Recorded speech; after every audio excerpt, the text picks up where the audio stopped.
खुशामदीद, आदाब, good morning, अस्सलाम वालेकुम। आप सबको हमारी तरफ से प्रोग्राम आप देखना शुरू कर चुके हैं। सलाम जैकिम, गुलिस्तान न्यूज़ का मॉर्निंग शो। और आज के मॉर्निंग शो में शुरुआत जहां जम्मू कश्मीर से करेंगे, नॉर्थ कश्मीर से जो बड़ी खबर सामने आई है उस पर गुफ्तगू करेंगे।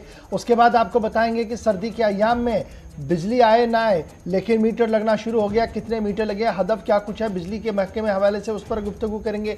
इंटरनेट की आंख मचोली बिजली के बाद शुरू हुई है, उससे कितना बुरा असर पड़ रहा है, क्या कुछ चल रहा है, उस पर भी गुफ्तगू करने की कोशिश करेंगे। आगे बढ़ते हुए आपको बताएंगे कि जम्मू कश्मीर इंतजामिया, लेफ्टिनेंट गवर्नर इंतजामिया ने कुछ फैसले लिए हैं, बेहतर फैसला क्या है उसमें, उस पर गुफ्तगू करने की कोशिश करेंगे।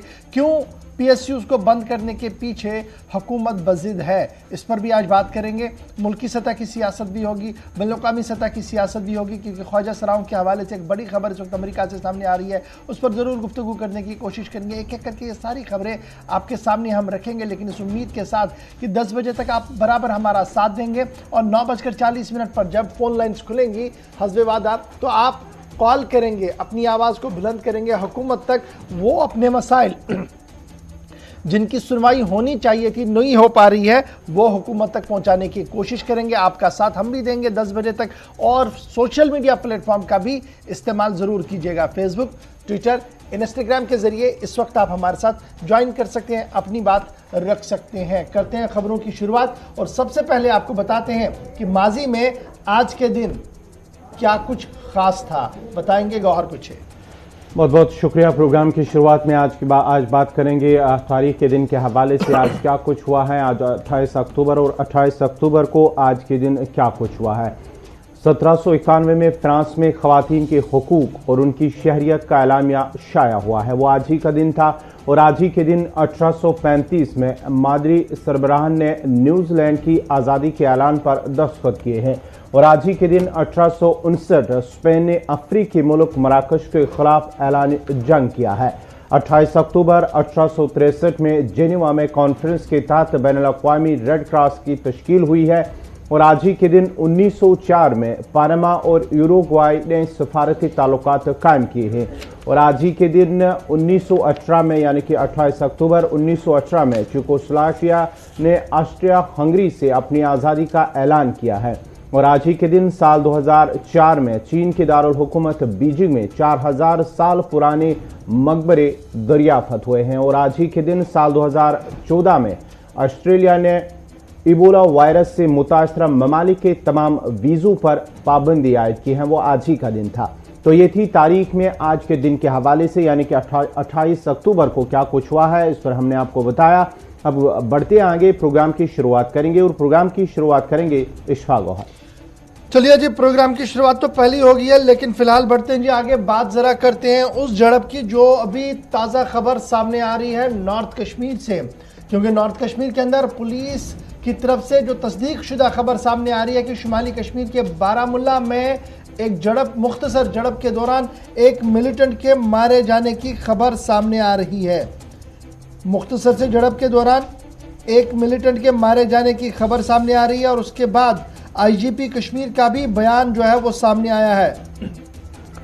जहां खबर बारामुल्ला से आ रही है, जिला बारामुल्ला के चिरदारी इलाके में जो दौरान शब पुलिस ने इस हवाले से ट्वीट भी किया है कि चिरदारी इलाके में मिलिटेंट ने पुलिस पार्टी जो फोर्सेज हैं उन पर हमला किया, गोली चलाई, जिसके बाद ही फोर्सेज ने जवाबी कार्रवाई करते हुए उसे हलाक किया है। वो जिला कुलगाम का रहने वाला है। और ये भी पुलिस ने इस हवाले से ट्वीट में कहा है कि ये जो हालिया कुलगाम के अंदर जहां पर 2 बिहारियों पर जो हमला हुआ था जिसमें उनकी मौत हुई थी, उसके साथ ही जिस मिलिटेंट ने किया, जो 20 अक्टूबर जो मिलिटेंट मारा गया गुलजार अहमद के नाम से, उनके वो साथी था। और इस सिलसिले में कल रात देर गई और रात के दौरान ये चिरदारी इलाके में इनकाउंटर हुआ है, उसमें उनकी हलाकत हुई है। कुलगाम का ये रहने वाला है।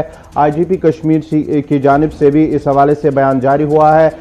इनका नाम है जावेद अहमद वानी, कुलगाम का रहने वाला है और माना जाता है कि एक शॉपकीपर को हमला करने वाला था। इस सिलसिले में अब फोर्सेस की जानिब से कार्रवाई की गई और जो हलाक हुए मिलिटेंट, इससे एक पिस्तौल, 2 मैगजीन और एक ग्रेनेड भी बरामद हुआ है। अच्छा जी, IGP कश्मीर साहब का जो ट्वीट सामने आया जी, इसमें 2 चीज़ें बड़ी इंपॉर्टेंट है। एक ये कहा गया कि ये मिलिटेंट जिसका नाम जावेद अहमद वानी ज़िला कुलगाम का था, मारा बारामुल्ला में गया। जनाब, ये मकामी दुकानदार को हिलाक करने के लिए जा रहा था।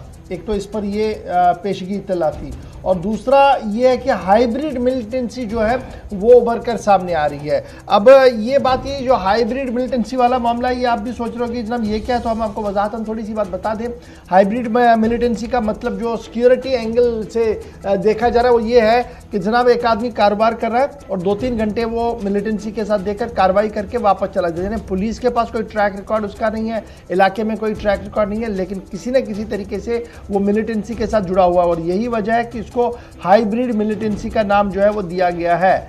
और अब ये खबर सामने आ रही है कि गुलजार, ये जो मिलिटेंट है ये मारा गया है जी। ये इससे पहले जो कुलगाम के अंदर जावेद अहमद वानी जो एक मतलूब मिलिटेंट था वो मारा गया था, उसी का साथी था और इन्होंने एक कार्रवाई 20 अक्टूबर को की थी और कल एक और कार्रवाई करने के लिए बारामूला जा रहा था। ताहम पुलिस की मुश्तरका कार्रवाई के दौरान ये मारा गया है। तो बड़ी खबर इस वक्त ये सामने आ रही है। सीधे ज़रा बारामूला भी चलेंगे, इरशाद भी हमारे साथ ज्वाइन किए हुए हैं। इरशाद, क्या कुछ ताज़ा तरीन खबर है इस वक्त?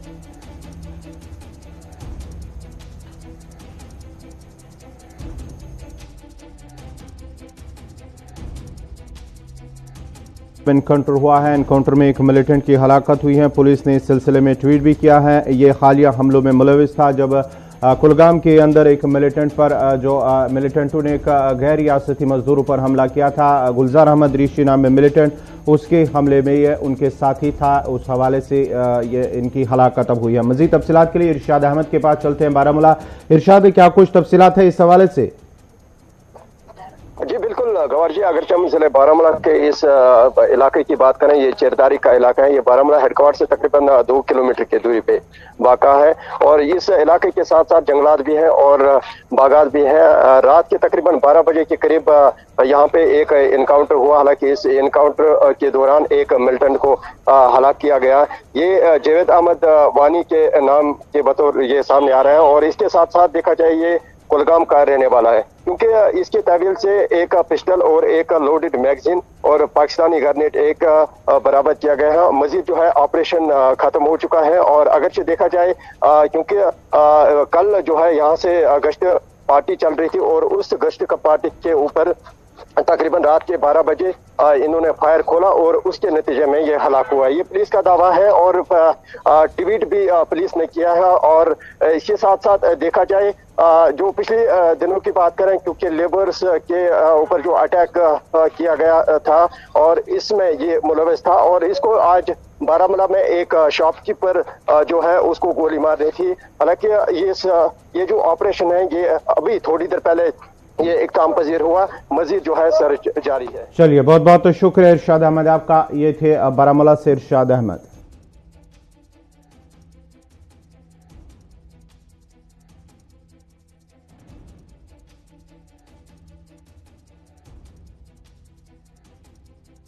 आगे बात जरा अब एक और बड़ी खबर की भी करते हैं और बड़ी खबर ये इंतहाई अहम अब बन रही है आहिस्ता आहिस्ता करके, क्योंकि इस पर सियासत भी हो रही है और सियासत के साथ साथ कार्रवाई भी हो रही है। और मामला भारत पाकिस्तान टाकरे का, यानी T20 मैच के बाद जो जीत थी, जीत जश्न में बदला और जश्न के बाद अब FIRs लगना शुरू हो गया है। और सबसे पहले आपको यह बताते चले कि आगरा की क्या कुछ सूरत हाल है, क्योंकि आगरा के अंदर RBS कॉलेज के अंदर जो 3 कश्मीरी तालिब इल्म ज़ेर तालीम था, जिन पर यह इल्ज़ाम है कि उन्होंने भारत पाकिस्तान मैच के बाद जो जश्न बनाया, उसके बाद जो वीडियो मैसेज सर्कुलेट किए, वो मुल्क मुखालिफ है और बाज़ाब्ता तौर पर उनके खिलाफ कार्रवाई हो गई है।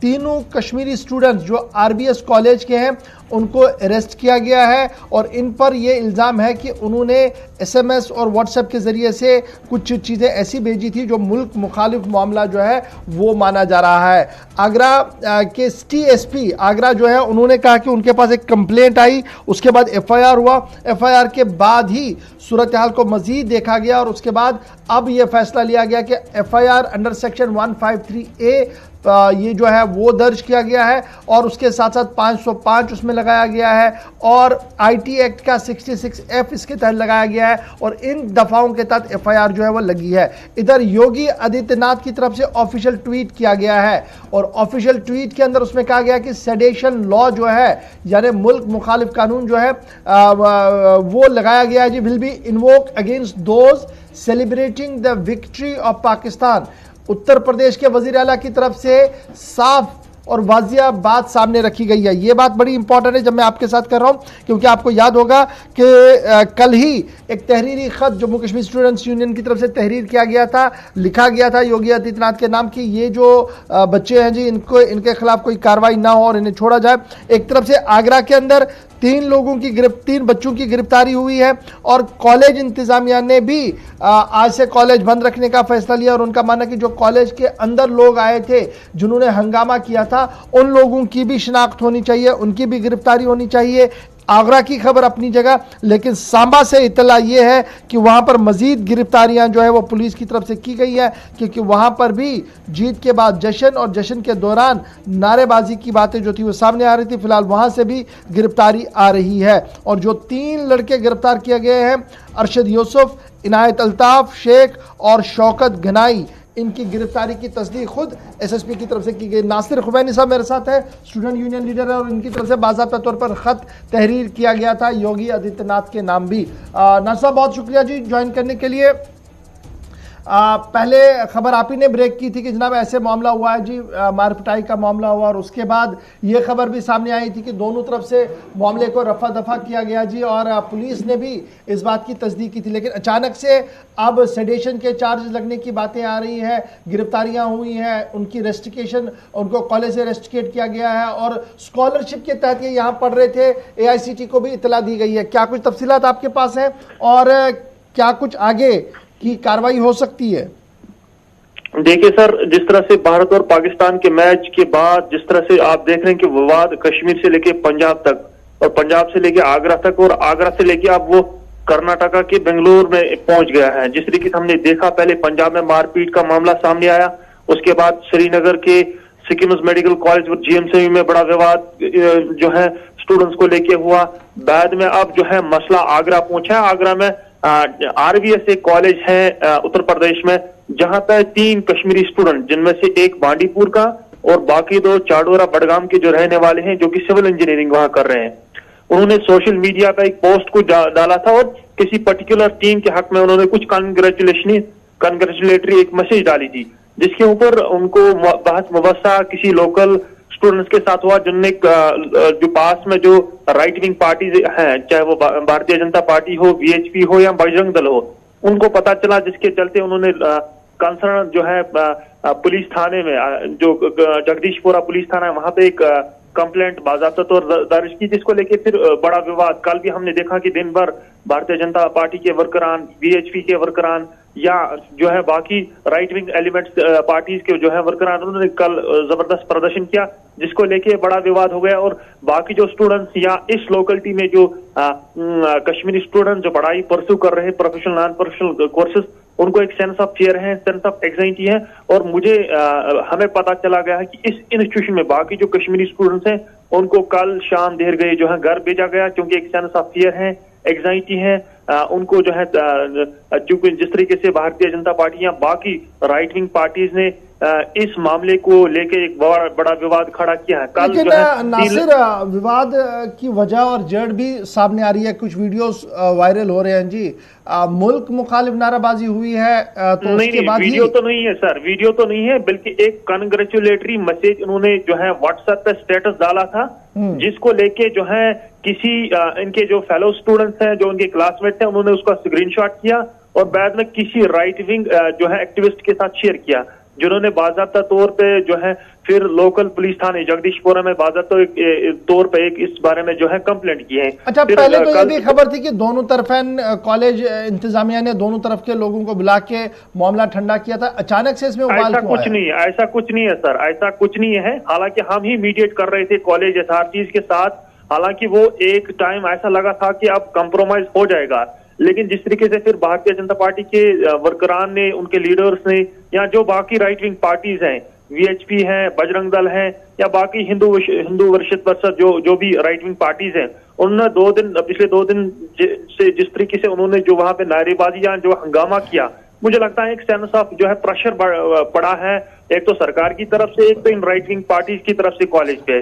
तो कल हमने देखा कि शाम देर गए जो है 3 स्टूडेंट्स को बाज़ाब्ता तौर पे जो है अरेस्ट किया गया, उन पे जो है बाज़ाब्ता तौर पे जो है खतरनाक चार्जेस लगे हैं। और उसके चलते हमने यूपी के मुख्यमंत्री योगी आदित्यनाथ को बाकायदा तौर पर कल खत लिखा, जिसमें हमने उनको बोला कि जिन स्टूडेंट्स पे जो FIR लगा है उसको जल्द अज जल्द जो है रिवोक किया जाए। हालांकि अगर इन्होंने गलती की है, हमारे साथ ज्वाइन करने के लिए फिलहाल जनाब खबर जो है वो सामने आई है कि 3 बच्चे गिरफ्तार। उन पर इल्ज़ाम ये है कि उन्होंने जश्न के बाद सोशल मीडिया पर कुछ स्टेटस डाला है और उसी स्टेटस की बात जो है वो पुलिस FIR के अंदर भी है। एक तरफ से ये खबर है, दूसरी तरफ से कॉलेज को आज बंद कर दिया गया है और कॉलेज इंतज़ामिया ये मान रही है कि जो लोग अंदर आए थे, जिन्होंने हंगामा किया था कॉलेज के अंदर, उनकी भी निशानदेही और गिरफ्तारी होनी चाहिए और कश्मीरी तलबा को वापस भेजा गया। नासिर अभी बता रहे थे हमें, और उसके साथ साथ सांबा से गिरफ्तारियाँ हुई है, ये भी बड़ी इंपॉर्टेंट बात है। लेकिन बड़ी बात ये कि योगी आदित्यनाथ के ऑफिशियल ट्विटर पर ट्वीट हुआ है और उस ट्वीट के अंदर ये साफ कर दिया गया है कि जो लोग भी जश्न पाकिस्तान के जश्न में शामिल थे और मुल्क मुखालिफ नाराबाजी या मुल्क मुखालिफ तहरीर किया है, उनके खिलाफ सेडेशन के चार्ज जो है वो लगेंगे उत्तर प्रदेश के अंदर। इस पर किसी तरीके का कोई कंप्रोमाइज़ नहीं होगा। तो फिलहाल ये 2 बड़ी बातें थी जो कश्मीर से सामने आ रही थी। बढ़ते जी आगे, बात ज़रा आपको एक और बड़ी खबर की भी बताते हैं। मौसमी सरमा है और मौसमी सरमा के दौरान बिजली की आंख मचोली कोई नई बात नहीं है, लेकिन इस बीच रिव्यू मीटिंग भी हुई है और उस मीटिंग के बाद हदफ को तय कर दिया गया है। कहा गया कि अब 24 घंटे बिजली रहेगी, लेकिन उसके लिए अब उम्र खजर नहीं बल्कि 2025 का इंतजार कीजिए। कहा गया कि 2025 के बाद 24 घंटे 24/7 जम्मू कश्मीर के अंदर बिजली रहेगी और उस निज़ाम को बनाने के लिए ग्रिड स्टेशन से लेकर रिसीविंग स्टेशन से लेकर ट्रांसमिशन लाइनों तक बड़े पैमाने पर काम किया जा रहा है।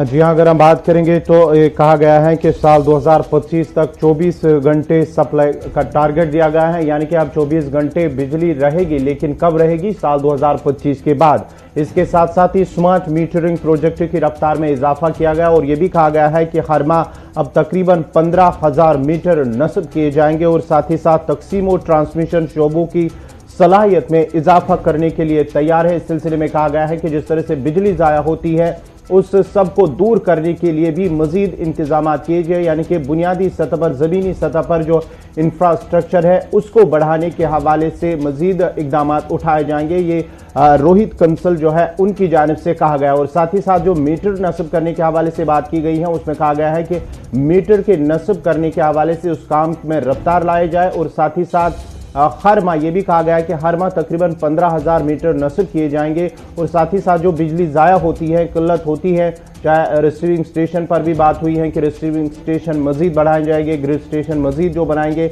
उस सिलसिले में भी ये बात की गई है।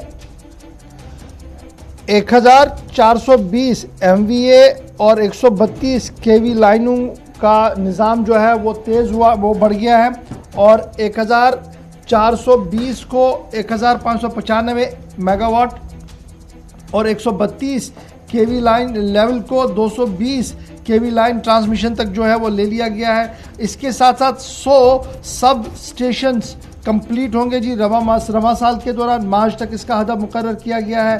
500 मेगावाट कैपेसिटी जो है वो उससे हमारे पास बढ़ेगी और यही वजह है कि 2025 का हदफ जो है वो मुकर्रर किया गया है, जब जम्मू कश्मीर के अंदर 24/7 बिजली जो है वो लगे रहेगी। लेकिन 1500 मीटर्स हर माह लगाए जाएंगे, 1500 स्मार्ट मीटर्स हर माह लगाए जाएंगे और इस सिलसिले में भी 2 लाख का जो टारगेट है इसको पूरा करने का हदफ 2022 और 2023 तक 8 लाख मीटर्स को हदफ जो है वो पूरा किया जाए। सईद फारूकी इस वक्त हमारे साथ है। सईद, बहुत शुक्रिया जी ज्वाइन करने के लिए।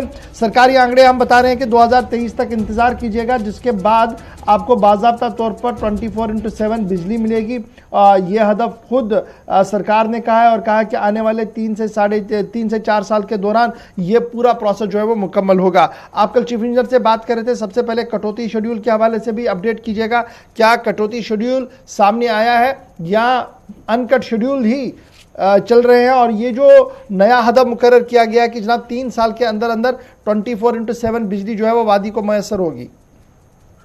बिल्कुल इशफाक, देखिए कल मैंने चीफ इंजीनियर जो पीडीडी कश्मीर है एजाज साहब उनसे भी बात की। फिलहाल अगर हम पहले शेड्यूल की बात करें तो अभी शेड्यूल मुरतब नहीं किया गया है। शेड्यूल के बगैर ही जो अनकट शेड्यूल अभी चल रहा है, क्योंकि अब शहर से लेकर गांव तक की बात करें तो बिजली में खलल पैदा हो गई है, बिजली कट्स जो है वो लोगों को वो मिल रहे हैं सार्फिन को। और इस हवाले से चीफ इंजीनियर का ये कहना है कि अभी विंटर प्रिपरेशन नहीं हुई है, क्योंकि 15 नवंबर के बाद विंटर प्रिपरेशन होगी। और ये जो सर्दियां अचानक से बर्फबारी की वजह से सर्दियां बढ़ गई, जिस वजह से लोगों ने जो गर्म हालात है उनका इस्तेमाल किया, जिस वजह से थोड़ा लोड बढ़ गया। पर उनका ये कहना है कि लास्ट ईयर के बदले में हम इस साल विंटर्स में बेहतर पावर सप्लाई देंगे। और ये अगर पिछले साल की बात करें तो 1200 मेगावाट ये पीक में देते थे, विंटर के पीक में ये सप्लाई देते थे। इस साल का कहना है कि 1500-1600 मेगावाट हम शाम के टाइम में लोगों को बिजली दे सकते हैं, मगर उसके साथ ही लोगों को भी जो है डिपार्टमेंट का साथ देना होगा, उनको भी कम हालात। लेकिन सईदुल फारूकी देने में और प्रेजेंट पोजीशन में तो काफी फर्क है। आज जो कट लग रहा है किसी को पता ही नहीं है कि जनाब कितने बजे जाना है और कितने बजे आना है। आप कह रहे हैं कि नवंबर के वस्त में जी शेड्यूल आ सकता है, क्योंकि उनका मानना है कि हमारा सिस्टम नवंबर से चलेगा। लेकिन उससे पहले जो ये दिन चल रहे हैं, जिस मुश्किल से वादी कश्मीर के लोग रह रहे हैं, क्या चीफ इंजीनियर साहब को इस चीज का एहसास नहीं है?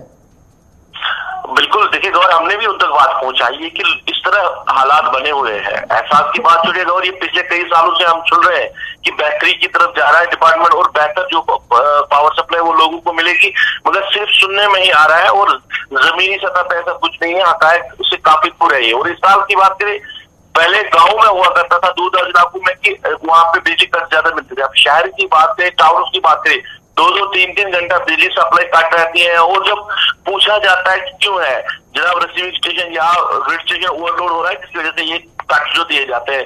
मगर ये पूरी वादी में इस तरह के हालात बने हुए हैं। अब लेफ्टिनेंट गवर्नर साहब ने खुद कहा था कि इस साल मुश्किलात नहीं होगी, रोहित कंसल साहब ने कहा था मुश्किलात नहीं होगी, मगर आज के डेट की अगर हम बात करें, मुश्किलात है लोगों को। और शहर से लेकर गाँव तक जो बिजली का जो विंटर में नवंबर के बाद जो हालात होते थे, वो इस साल अक्टूबर में ही शुरू हो रहा होंगे।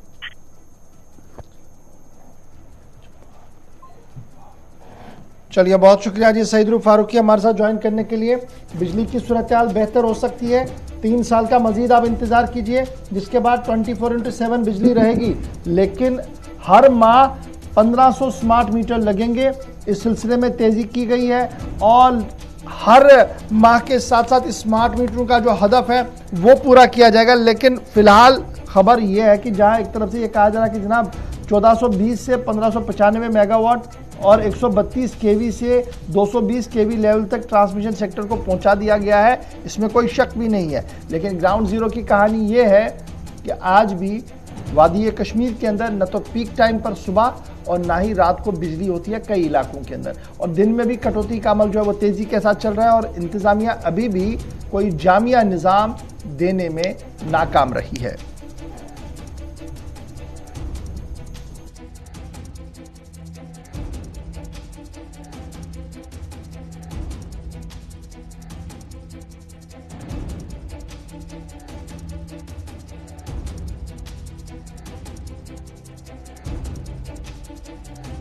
बढ़ जाती है आपको एक और खबर। जम्मू कश्मीर इंतजामिया का एक और अहम फैसला है, और ये अहम फैसला जब आप देखेंगे तो ये माशरे के लिए, आपके लिए और मेरे लिए भी लम्हे फिक्रिया है। और हमारे नाजरीन को भी घर बैठे इस बारे में सोचना पड़ेगा कि अगर इंतजामिया अब ये कानून लेकर आती है, इसका मतलब ज़रूर हमारी सोसाइटी में कहीं ना कहीं खामी है और हमें उस सोच को अब तब्दील करने की ज़रूरत है।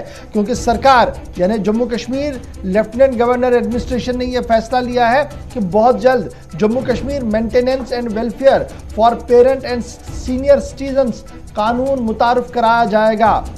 यानी जो लोग बुजुर्ग हैं उनकी कफालत, उनका देखभाल जो अक्सर नज़रअंदाज किए जाते हैं घरों के अंदर, अब वो अपनी आवाज़ को बुलंद कर सकते हैं। और बाज़ाब्ता तौर पर एक कानून मुतारिफ किया जाएगा जिसका उन्वान होगा Jammu Kashmir maintenance and welfare for parent and senior citizens. कानून बन चुका है, रूल्स बहुत सा जल्द हमारे सामने आएंगे। और इब्तिदाई खबरों के मुताबिक एक अच्छी खासी तादाद हमारे बुजुर्गों की है जिन्हें नज़रअंदाज घरों के अंदर किया गया है, और उनको लिए ये एक बड़ा रिलीफ हो सकता है। अब कश्मीर तो कश्मीर, जम्मू के अंदर भी सूरत हाल ये है कि ओल्ड एज होम हमारे पास है, और उन ओल्ड एज होम में अगर आप कभी जाएं तो आपको एहसास इस चीज़ का होगा कि बेटा भी है, बेटी भी है, लेकिन घर के अंदर बुजुर्ग नहीं रह रहा। वालिदा है, बेटा है, लेकिन घर के अंदर नहीं रह रहा है। और इस तरीके की सूरत अगर कश्मीर में थोड़ी सी कम आपको जरूर नजर आएगी, लेकिन बाय एंड लार्ज जब आप यूनियन टेरिटरी की पूरी बात करेंगे तो सैकड़ों केसेस ऐसे हमारे सामने हैं, या अगर रह भी रहे हैं तो इंतहाई कस्मपुरसी की सूरत हाल में है।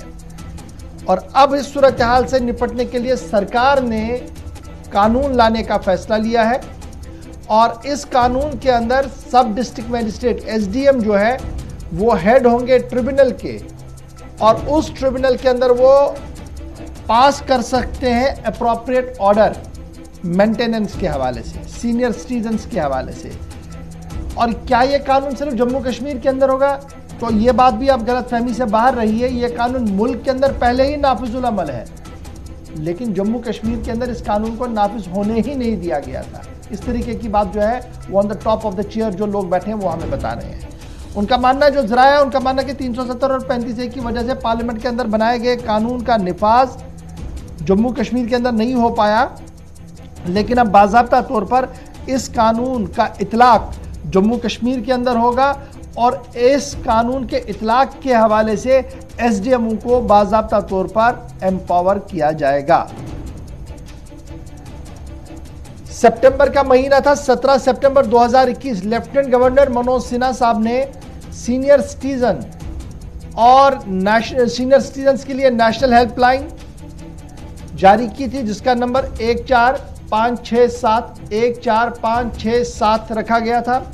और यह कहा गया था कि जम्मू कश्मीर के अंदर ये जो हेल्पलाइन है ये बुजुर्गों के लिए होगी, उनको मदद पहुंचाने के हवाले होगी। और उसी दिन उन्होंने इस बात का भी ऐलान किया था कि maintenance and welfare for parent and senior citizens rule मुतारुफ कराया जाएगा।